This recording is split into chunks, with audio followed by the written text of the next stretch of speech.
Assalamualaikum warahmatullahi wabarakatuh. Bismillah, alhamdulillah, wassalatu wassalamu ala rasulillah wa ala alihi wa sahbihi wa man wala. Subhanaka la ilma lana illa ma 'allamtana innaka antal alimul hakim.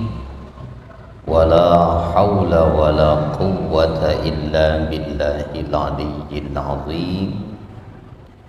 Allahumma aftah lana hikmatak wanshur alaina rahmatak min khazaini rahmatika ya arhamar rahimin. Alhamdulillah, puji syukur kita panjatkan kehadiran Allah Subhanahu wa ta'ala. Di sore hari ini kita masih diberikan nikmat kembali, masih bisa hadir dalam keadaan sehat walafiat untuk melanjutkan kajian rutin kita dari kitab Nasaihul Ibad. Makalah yang ketiga, halaman berapa? 38. Bismillahirrahmanirrahim. Wal maqalatus salisatu, makalah yang ketiga. An Umar radhiyallahu anhu, dari Umar radhiyallahu anhu, husnut tawaddudi ilan nas nisful aqli, baiknya mencintai atau kecintaan, tawaddud itu kepada manusia adalah setengah akal, setengah dari kecerdasan. Akal yang dimaksud itu kecerdasan di situ. Artinya cirinya orang yang punya kecerdasan dalam bergaul, dalam kehidupan bermasyarakat adalah menunjukkan husnut tawaddud. Tawaddud itu ai al-mahabbah, itu menunjukkan rasa cinta, yang mencintai kepada sesama manusia lainnya. Begitu maknanya. Sehingga Nabi Shallallahu Alaihi Wasallam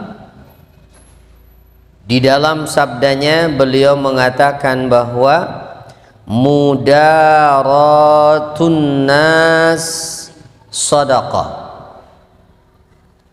berlemah lembut kepada manusia itu adalah sedekah. Begitu diartikannya. Berlemah lembut bagaimana? Ay mulatafatun nas bil qawli wal fi'li yusabu 'alaiha sawabas sedekah. Berlemah lembut kepada sesama manusia dengan ucapan ataupun dengan perbuatan, maka sikap tersebut akan diberi pahala seperti pahala sedekah. Begitu.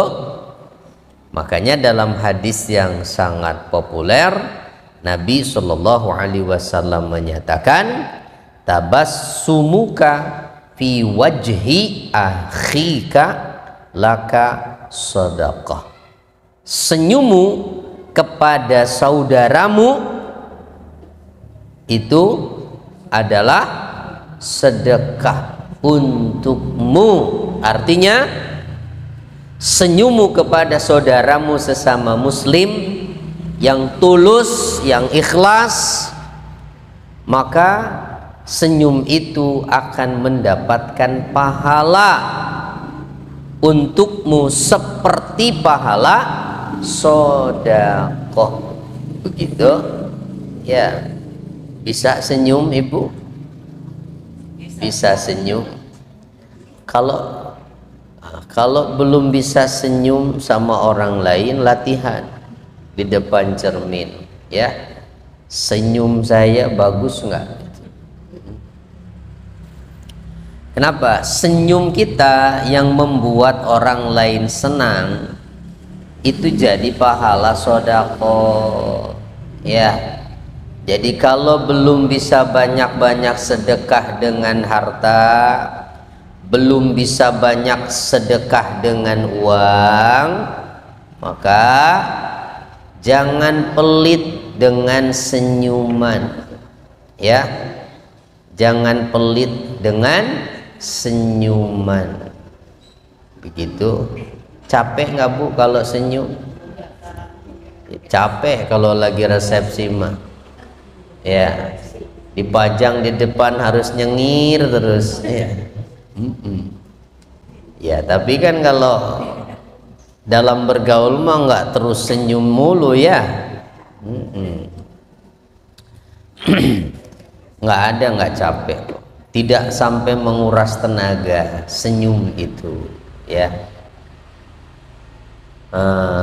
Jadi jangan apa dong lawannya, jangan cemberut terus gitu mukanya ya, wajahnya, tapi tampakkan wajah yang ceria. Mulatafatun nas itu ya ramah, berarti dengan kata lain ya ramah kepada manusia lainnya, lemah lembut dalam berkata-kata, santun dalam berperilaku. Itu tuh ajaran Islam ya. Agama kita mengajarkan demikian. Siapapun manusianya, bahkan ini kan bukan hanya sesama muslim, tetapi mudaratun nas. Nas itu ya manusia semuanya. Selama dia tidak menunjukkan permusuhan yang nyata, tidak ada alasan untuk kita memusuhi siapapun ya. Begitu. Mudaratun nasi sedekah. Apa mudarat itu katanya? Mudarah itu begini, ada keterangan katanya wa kana min mudaratihi sallallahu alaihi wasallam, dan adalah di antara sikap mudarahnya Nabi sallallahu alaihi wasallam. Ada nggak di buku? Ada? Nggak ada.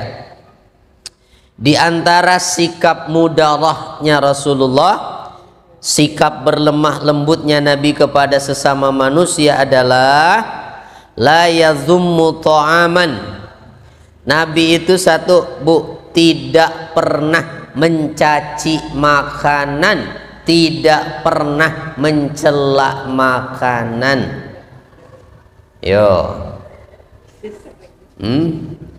Dalam hadisnya ma'aban nabiyyu ta'aman qattu kana idashtahahu akalahu wa in karihahu taraka.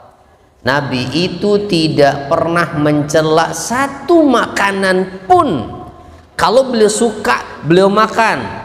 Kalau beliau tidak menyukai makanan itu, ya sudah ditinggalkan, tidak usah dicela. Itu Bu, ya Bu ya. Ayo, saya tanya, masih suka nyela makanan? Hehehe, ya.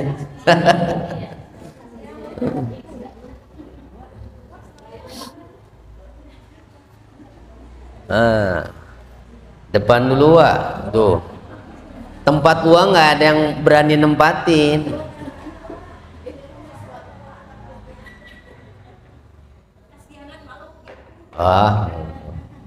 Kesorean kali.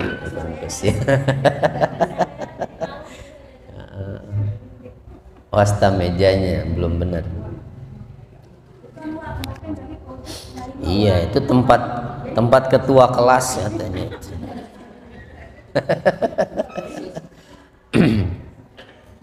Itu ya. Bagaimana tadi? Oh iya. Soal mencela makanan ya. Gitu.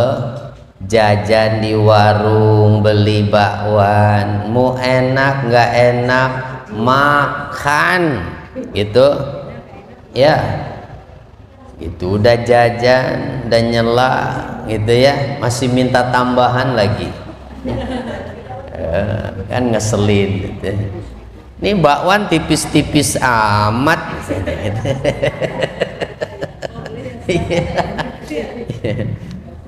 Tapi masih beli juga, udah gitu minta nambah lagi. Aduh, siapa suka begitu?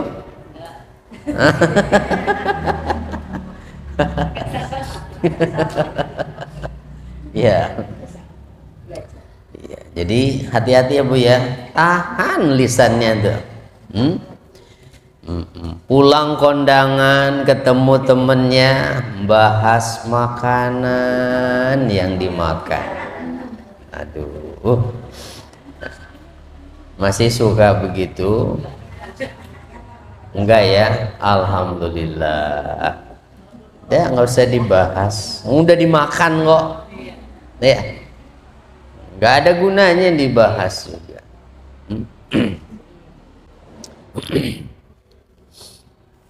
Malah ada Nabi itu begini Bu, pernah satu ketika Nabi itu diundang oleh salah seorang sahabat, maka Nabi pun datang dengan beberapa orang sahabat, karena Nabi begitu biasanya kalau diundang oleh seseorang maka Nabi datang nggak sendirian. Nah, jadi bawa rombongan, ada sahabat lainnya. Ternyata begitu sampai di rumah, yang punya rumah ini menjamu Rasulullah dengan buah, entah buah apa, entah jeruk, entah apa ya, buah pokoknya disebutnya, nggak dijelaskan. Nah anehnya, biasanya Nabi itu kalau ada makanan pasti ngasih sahabatnya duluan. Nah itu saat itu Nabi nggak ngasih makan buah itu satu pun kepada sahabatnya, habis dimakan sama Nabi. Waduh, enak banget berarti ya. Hah? Nah sahabatnya tanya tuh pas pulang, kenapa ya Rasulullah, tadi kok nggak ngasih kami makanan, penasaran karena nggak biasanya Nabi begitu. Kenapa ya Rasulullah? Apa kata Nabi? Kalau aku membagi makanan pada kalian, aku khawatir nanti kalian akan mencelaknya. Jadi ternyata buah itu asem, tapi Nabi makan buah tersebut tanpa ekspresi. Nah ini yang susah, kita nggak bisa kayaknya ya. Kalau kita mah dapat jeruk asam banget, ya langsung gitu, asam banget langsung. Aduh, peka banget ya lisan kita mah itu soal makanan mah deh. Gitu. Jadi hati-hati. Suka makan, nggak suka tinggalkan. Udah begitu aja ya. Suka makan, nggak suka tinggalkan. Tidak usah dicela ya, nggak usah dicela. Kita diundang oleh seseorang misalnya, ternyata makanannya nggak enak-enak. Maklum yang undang orang miskin misalnya begitu. Tuh, makanan ya seadanya itu yang mungkin kita juga kurang suka, ya nggak usah dicela ya, makan aja. Malah kalau mau ngikut karya Nabi tadi, walaupun tidak enak dimakan juga untuk menyenangkan hati orang yang punya rumah. Pasti seneng kan, pasti seneng tuh. Tapi kayaknya susah. Nyontohnya kayak Nabi mah, yakin saya nggak ada yang sanggup kayak gitu mah. Ya, susah. Tuh, jadi satu, Nabi tidak pernah mencela makanan. Wala yanharu khadiman, dan Nabi tidak pernah membentak seorang pembantu pun, seorang pelayan pun, nggak pernah Nabi itu bentak. Anas bin Malik yang mulai dari usia anak-anak 10 tahun membantu di rumahnya Nabi, menjadi pelayan Rasulullah. Apa kata Anas? Selama saya 10 tahun di rumah Rasulullah, saya nggak pernah mendengar Rasulullah mengatakan, kenapa kamu melakukan ini? Gitu? Atau harusnya kamu begini? Nggak pernah Nabi begitu. Ya, itu Rasulullah tuh kayak begitu ya. Kalau kita memajikan nama pembantu, ya sentak sengor kata orang Sunda. Iya, ya dibentak, dan tunjuk-tunjuk. Jangan begitu orang Islam ya, gitu. Jangan seperti itu, karena Ibu, nilai diri kita itu tampak pada akhlak kita.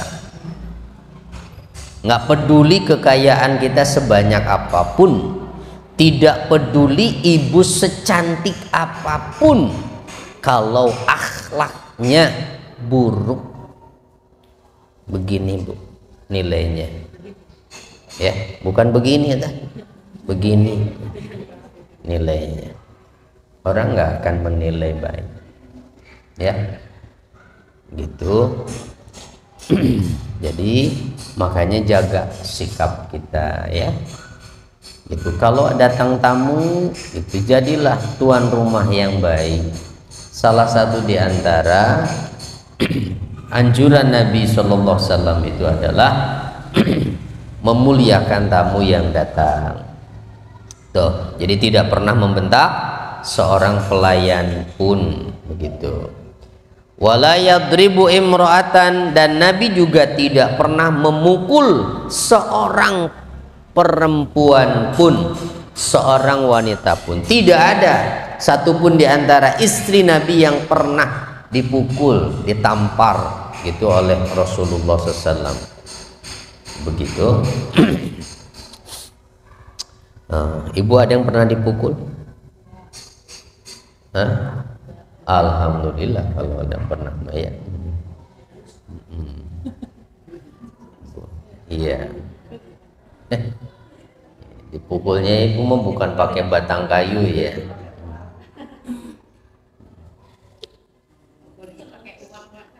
Iya. Dipukulnya pakai batang hidung kali.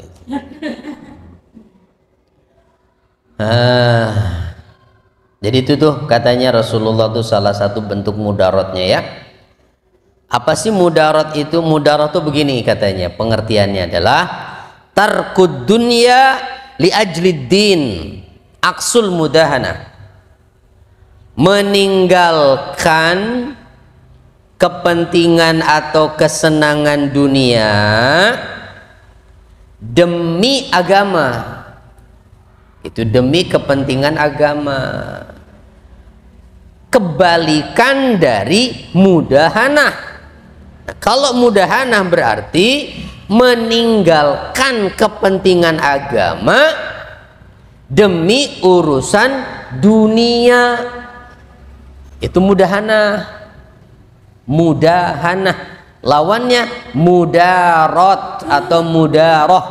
Jadi mudaroh itu meninggalkan kesenangan atau kepentingan dunia demi kepentingan agama.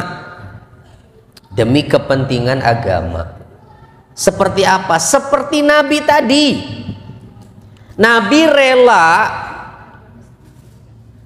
merasakan buah yang asem tanpa ekspresi apa-apa. Demi apa? Demi kepentingan agama. Apa kepentingan agamanya? Menyenangkan tuan rumah yang telah menjamu tamu itu. Itu bagian dari ajaran agama, menyenangkan hati orang lain itu. Ya. menyenangkan hati orang lain, maka rela Nabi memakan buah yang asem tanpa sedikit pun memberikan komentar, bahkan tanpa ekspresi. Ya, begitu. Itu namanya apa? Mudarat. Begitu, mudarat. Ya, itu. Kita bertamu ke rumah tetangga misalnya, ya, terus di rumahnya nggak ada AC, di rumahnya juga nggak punya kipas. Kalau orang yang mudarat, ya diem aja, nggak usah, gerah banget ya. Nah, tuh, itu kan, ya Allah, secara tidak langsung itu merendahkan yang punya rumah. Nih rumah gimana sih kok nggak ada AC-nya? Nih rumah gimana sih nggak ada kipasnya? Gitu. Ya udah, terima aja. Seperti apapun keadaan rumah orang, itu mudarat, itu namanya itu mudarat, ya, bukan madorot. Kalau madorot mah lain lagi, gitu, ya. Mudaroh itu meninggalkan kesenangan dunia atau kepentingan dunia demi kepentingan agama. Kan kalau ternyata yang punya rumah nggak punya kipas, nggak punya AC, terus kita bilang gerah, kan pasti dia nggak nyaman. Aduh, gimana ya? Mohon maaf, saya nggak punya kipas, gitu. Ya udah, diem aja. Doh, iya. Ya walaupun misalnya ya dia seorang ustadz gitu, ngaji ke rumah gitu, diundang gerah banget, nggak usah terlalu ekspresif lah, ya. Itu pengen diperhatikan kalau kegerahan gitu, ya, biasa aja. Latihan di mahsyar mah lebih gerah dari itu kan. Itu berat ya, ternyata nggak banyak orang yang bisa begitu tuh, nggak banyak, nggak bisa. Kita mah terlalu ekspresif orangnya kita. Ya. Itu apapun juga langsung berekspresi kan. Apalagi ibu-ibu. Aduh, nggak habis ngaji ini mah ya. Insya Allah. Ya, ditahan. Ya, ditahan.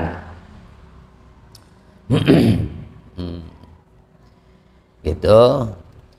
Hadir di tempat pengajian ceramah umum yang ceramahnya nggak enak, nggak menarik, itu paling susah itu menyembunyikannya, ya. Udah nggak usah banyak komentar, dengarkan saja, jangan terus ngobrol. Ya, mendingan ngobrol kita ya. Tidak menghormati namanya, ya. Dengarkan aja. Seburuk apapun yang menyampaikan itu, kalaupun tidak layak untuk didengar, itu jadi pelajaran buat kita, ya. Pelajaran buat kita itu bahwa tidak semua yang bisa berceramah itu ceramahnya menarik, gitu. Ya, belajar menghargai orang. Makanya belajar mendengar itu lebih susah daripada belajar bicara. Belajar bicara mah beok juga bisa, ya. Beok dilatih zikir bisa, dilatih salam bisa. Belajar mendengar perlu kebesaran hati untuk itu. Mau tetap mendengar walaupun tidak disukai, gitu ya Bu, ya. Jadi ini yang namanya mudaroh, ya. Nggak ada ceritanya pilih-pilih terus, ya. Majlis taklim tuh sekarang giliran siapa ngajinya, gurunya siapa? Saya nggak ngaji dulu deh, kalau si Anu Nah, jadi memilih guru tuh dasarnya apa? Suka dan tidak suka. Ya walaupun ya memang begitu, ada yang disuka ada yang enggak gitu. Ya, tapi kalau ngaji aja cari pahala itu, dengan mendengarkan, dengan datang pun kita udah dapat pahala kok. Ya. Gitu, walaupun mungkin gurunya nggak nyenengin gitu, bikin ngantuk. Ya udah tidur aja kalau ngantuk. Daripada ngobrol, daripada ngobrol. Loh, enak banget nih ceramahnya sampai ngantuk banget. Gitu. Nah, udah nggak usah ada komentar apapun pokoknya ya. Aduh, susah ya, susah berat memang, namanya mudaroh ini, mudaroh. Ya Allah. ada dikisahkan seorang guru lah ya, ulama itu, ulama terkenal. Beliau pas pulang dari satu pengajian itu diantar pakai mobil, dan biasa kan gitu.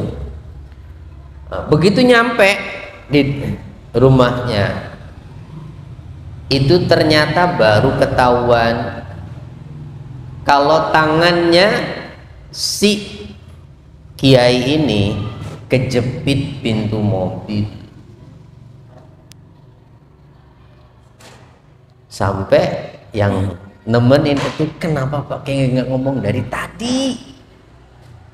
Itu apa bilangnya? Nggak enak, takut nanti yang punya mobil merasa nggak nyaman. Gara-gara itu, kita memburu-buru begitu. Ya, pasti langsung diomelin kan, bego gitu kan. Lihat dulu dong. Yang itu kan banyak kan kita mau paling diomelin itu. Tuh, insyaallah. Sampai sejauh itu gitu ya akhlaknya itu. Ya mungkin kalau menurut orang sekarang kayak begitu orang bego. Kenapa diem aja? Ya, tapi kan alasan kita tadi apa? Menjaga perasaan. Punya mobil itu takut merasa bersalah gitu. Nah, mau menjaga itu gitu. Kalau kita kan boro-boro nggak mikir ke situ. Ya Allah, bisa nggak sih ya kita kayak gitu, gitu. Berat. Ya mulai dari yang kecil tadi soal makanan deh ya, jangan suka mencela, udah jangan suka mencela. Suka makan, nggak suka tinggalkan udah ya. Udah, kalau pengen nyeletuk buru-buru tahan gitu, buru-buru tahan. Nggak tahan juga, nggak ngomong, ditulis di WhatsApp ke temennya.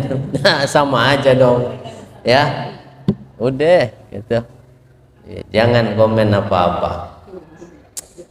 Aduh. Nah, lawan dari mudaroh adalah mudahanah. Kalau mudahanah apa? Meninggalkan kepentingan agama demi kepentingan dunia.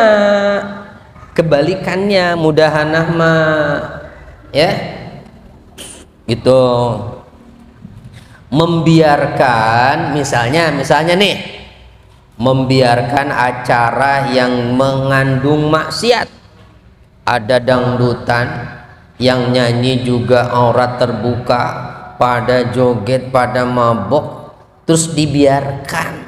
Kenapa? Yang ngadain pejabat itu jangan ditegur. Yang ngadain itu Pak Lurah, yang ngadain Pak Camat. Nah gitu misalnya.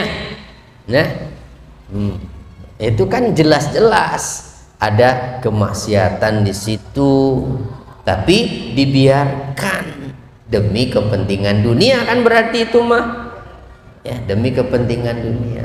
Nah itu nggak boleh begitu, namanya mudahana ya, mudahana.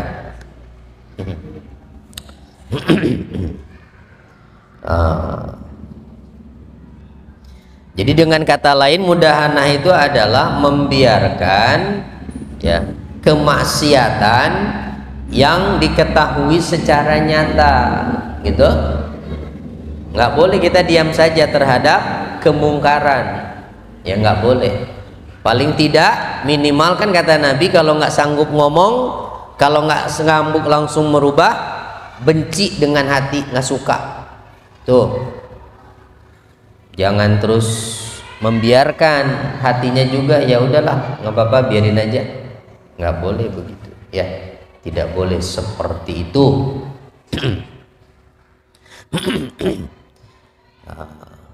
Membiarkan ibu membiarkan anak misalnya bekerja di sebuah instansi, di sebuah perusahaan yang melarang perempuan untuk memakai kerudung misalnya, gitu. Udah nggak apa-apa misalnya ya, nggak apa-apa, udah biarin, nggak apa-apa. Nanti kalau pulang kerja pakai lagi kerudungnya. Sayang, itu gajinya gede, di tempat lain mah mana ada yang gaji segitu. Itu Bu, berarti kan ngejar apa itu? Dunia. Ada nggak yang begitu? Nah itu namanya mudahanah, itu lawan dari mudarat tadi ya. Jadi membiarkan atau meninggalkan kepentingan agamanya nih demi kepentingan dunia, nggak boleh begitu dong ya. Anaknya dibiarkan kerja di tempat yang di situ orang-orang nggak sholat, tuh. Terus gimana dong? Ya pindah, cari kerjaan lain, masih banyak kok.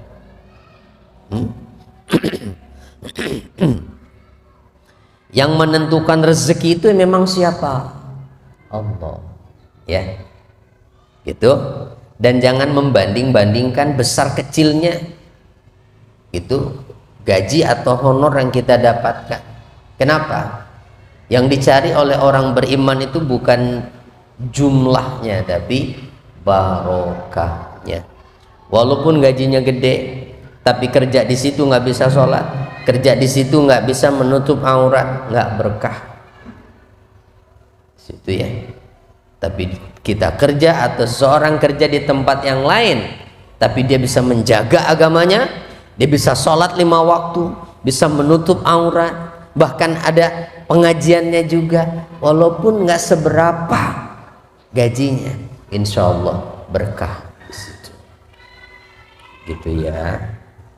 Ini prinsip-prinsip yang mesti kita ajarkan kepada anak cucu kita, gitu.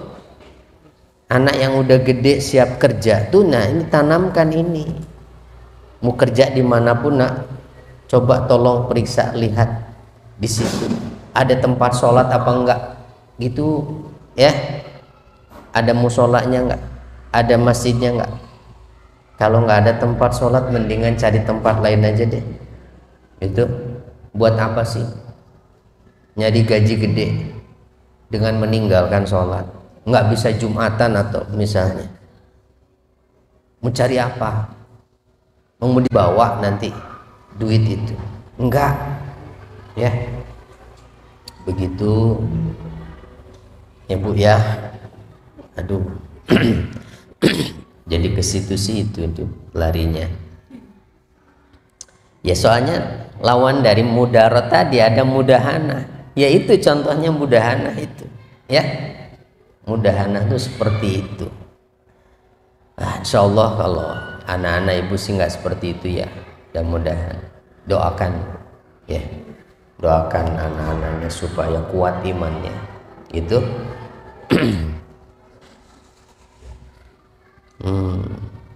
Ya ibu juga jadi orang tua ya juga dah, biarin aja dah, udah gede ini anak saya udah bisa mikir. Kadang begitu alasannya orang tua, nggak mau negor anaknya tuh ya, biarin aja udah gede kok, udah balik ya. Dah yang penting mah ya tiap bulan ngirim duit sama saya. Kan dunia lagi urusannya itu. Iya, diingatkan ya. Terus apalagi yang kedua, wa husnus su'al nisful ilmi. Baik dalam bertanya itu adalah setengah ilmu. Setengah ilmu itu artinya apa? Orang yang bertanya dan cara bertanyanya juga yang cerdas, cara bertanyanya yang baik, yang ditanyakan juga itu bukan hal-hal yang sepele, itu menunjukkan kecerdasan dia. Berarti yang nanya ini bukan orang bodoh, kan begitu? Yang nanya itu ya dia adalah orang pinter. Beda kan? Kalau yang nanya orang yang dasarnya bodoh dengan orang yang bertanya tetapi dia punya ilmu, dia punya wawasan. Beda kan pertanyaannya kan? Beda. Gitu? Beda. Nah, maka hati-hati. Berarti kalau mau bertanya kepada ulama, mau bertanya kepada guru, mau bertanya kepada siapapun, pilih bahasa yang baik ya, pilih bahasa yang baik gitu ya. Pilih bahasa yang baik. Dan kalau mau bertanya soal pribadi gitu, bahasanya jangan langsung ya. Ustadz mau nanya dong gitu, udah gitu, saya kan begini, anak saya, suami saya, curhat itu namanya ya. Jadi jangan langsung bahasanya ya. Itu gunakan orang ketiga ya. Izin bertanya, seandainya ada seorang istri, seorang ibu misalnya gitu ya, yang anaknya begini, seorang istri yang suaminya seperti ini, itu gimana ya? Kan padahal dia sebetulnya nah, begitu bahasanya ya, disembunyikan begitu dengan menyebut orang ketiga. Itu lebih adab itu bertanyanya kan, daripada seperti yang tadi contohnya, kan berarti sedang mempermalukan dirinya dong ya gitu. Jadi hati-hati makanya, apalagi di televisi lagi gitu ya, yang nonton banyak malah curhat tentang suaminya nonton, kan bisa ribut nanti itu gitu. Baik dalam bertanya itu begitu ya, karena menunjukkan kecerdasan seseorang. Nisful ilmi li'annal ilmi yahsulu bih, karena ilmu itu juga didapat dengan banyak bertanya. Jadi orang yang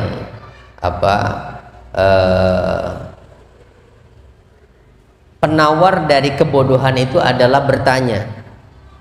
Apa yang kita tidak tahu tanyakan gitu ya, maka kita akan jadi tahu begitu. Jangan menanyakan sesuatu yang kita udah tahu, itu berarti namanya mau ngetes gurunya. Kira-kira dia, Ustadz ini bisa nggak nih? Dia udah tahu jawabannya misalnya, masih nanya juga, itu ngetes namanya ya, ngetes. Nggak boleh ya, ngetes guru gitu. Jadi bertanya dengan baik adalah setengah dari keilmuan. Wa husnut tadbir nisful ma'isyah. Pengaturan yang baik adalah setengah dari apa? Penghidupan. Ma'isyah itu adalah maksabul insan, mata pencaharian atau penghidupan, sesuatu yang bisa menghasilkan untuk menjaga kelangsungan hidup, itu ma'isyah. Maksudnya gimana sih? Begini, tadbir itu begini maksudnya. Tadbir pengaturan yang dimaksud itu adalah menjalankan segala urusan didasarkan pada pengetahuan akan akibat atau hasil akhir dari urusan tersebut. Nah, berarti kan orang ini tidak sembarangan melaksanakan apa yang dia rencanakannya itu, tetapi sudah dipikirkan sedemikian rupa, bahkan sudah dirancang kira-kira kalau begini nanti hasilnya gimana, sudah ada gambaran. Kalau saya jualan ini dengan porsi sekian, tempatnya di sini, pangsa pasarnya siapa, ada nggak? Ada. Kira-kira nanti keuntungannya sekian. Nah, itu sudah sampai ke sana. Itulah orang yang bagus dalam pengaturan. Begitu. Nah, orang yang begitu pasti dia nggak akan gagal, ya gitu tuh maksudnya. Makanya nisful ma'isyah itu adalah separuh dari penghidupan. Orang yang cerdas begitu dalam pengaturan nggak akan pernah kehilangan cara bagaimana bisa menghasilkan rezeki itu. Begitu maksudnya, nggak akan kebingungan. Ya, nggak akan kebingungan. Mesti ngapain saya? Tuh harus ngapain? Nggak. Nah, kenapa? Ya karena segala sesuatunya itu direncanakan dengan matang, diatur sedemikian rupa, dipersiapkan dengan matang. Gitu Bu, ya. Ya, jadi contoh kecilnya kalau mau kita jualan itu kan, ya, kebanyakan yang ada kita umumnya kalau mau usaha pasti pertanyaan pertama punya modal berapa, ya kan? Belum mikir usahanya apa, udah mikir punya modal berapa. Sehingga ketika menganggap modal itu kecil, pasti deh nanti ujungnya, wah cuma sekian mah nggak cukup buat usaha, kita perlu minjem nih. Ya udah kita minjem ke bank dah buat modal, padahal mah belum kepikiran usahanya juga mau ngapain. Gitu? Bener nggak nih apa kata saya kayak gitu? Banyak yang seperti itu. Akhirnya mau usaha apa belum jelas, belum ada rencana, belum diprogram sedemikian rupa, utang udah jelas. Tuh, utang udah jelas harus dibayar gitu. Akhirnya kebingungan sendiri kan. Itu. Terus gimana dong? Nah, yang bagus itu yang baik nih, tadbirnya, perencanaannya adalah kalau ini gambaran ya, kita mau usaha ya tentukan dulu, tetap lihat modalnya, punya modal berapa, karena mau nggak mau tetap modal mah itu udah pasti kan, mau usaha harus ada modal dong. Punya modal berapa? 100.000. Ya udah, bisa apa dengan 100.000 itu?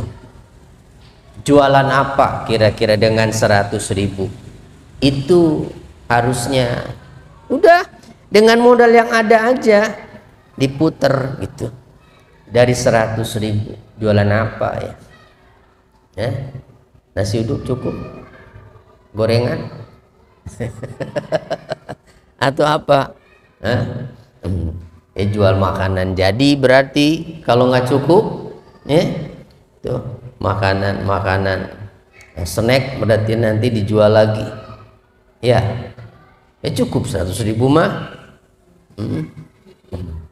Nanti dapat untung dari satu bungkusnya misalnya dapat untung 500.000 kan nambah tuh. Nah kan ada tuh begitu ya.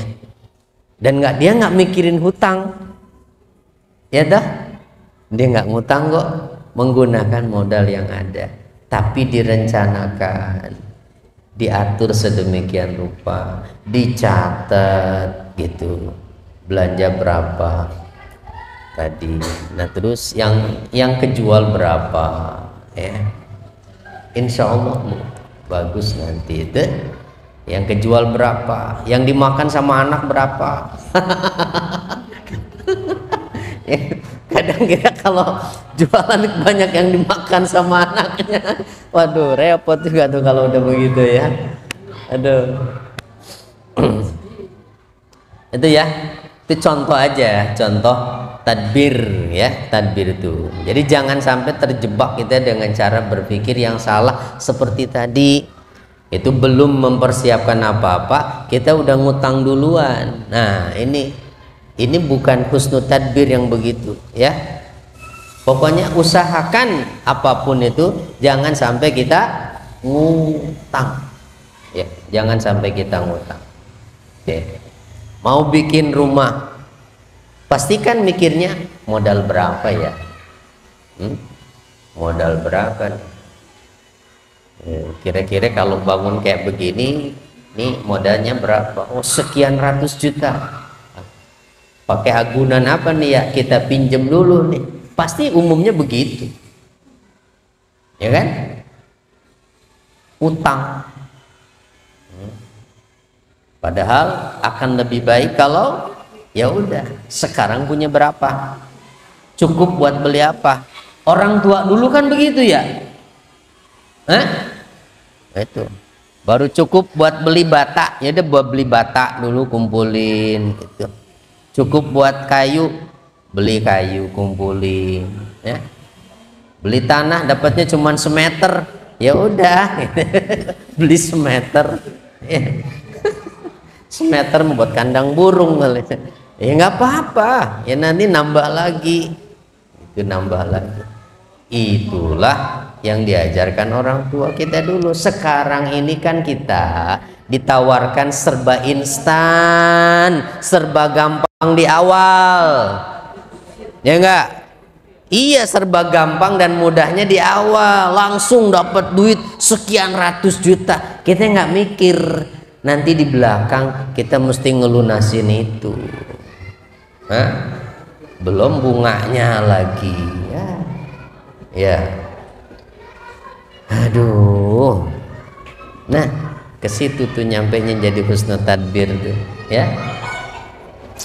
Dah pokoknya usahakan ya, hidup itu kalau pengen tenang itu jangan sampai utang kecuali terpaksa ya, bener-bener nggak bisa gitu, kecuali terpaksa ya. Baik, jelas kira-kira Bu? Ada yang mau ditanyakan nggak? Ayo, ada yang mau nanya nggak?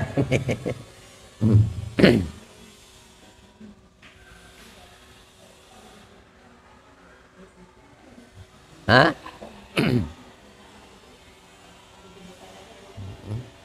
Jadi ada 3 tadi ya. Baik dalam menunjukkan kecintaan, yaitu mudarat tadi itu. Mudaroh itu apa tadi? Meninggalkan kepentingan atau kesenangan dunia demi kepentingan agama.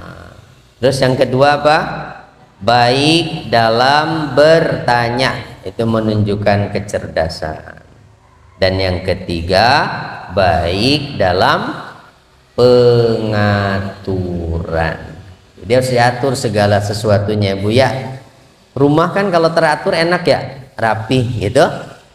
Iya, tempat sendal di mana, tempat sapu di mana, itu naruhnya, lap di mana. Kalau numpuk jadi satu kan nggak enak lihatnya, gitu. Gitu.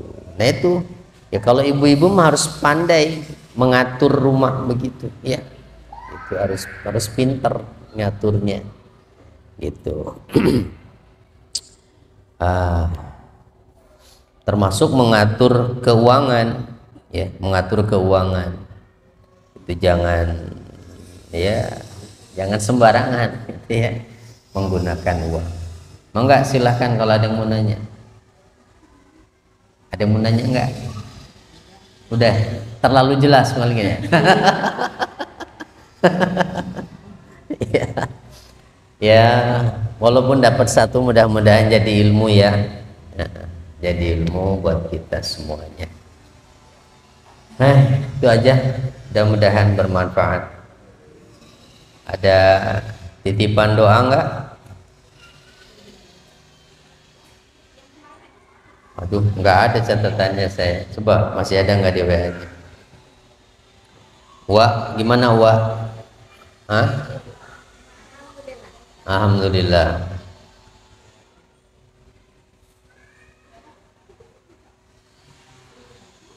Udah dua-duanya. Baru sebelah ya. Bapak Warita, terus Ibu Suparti itu masih, sama Ibu Haja Endang Sulistia. Itu ya Bu ya. Baik, kita doakan ya, mudah-mudahan yang sedang sakit saat ini, khususnya disebutkan namanya tadi dan umumnya siapa saja yang sedang sakit, semoga diberi kesembuhan oleh Allah Subhanahu wa taala. Ala hadhihi niyyah wa kulli niyatin shalihah. Al-Fatihah. A'udzu billahi minasy syaithanir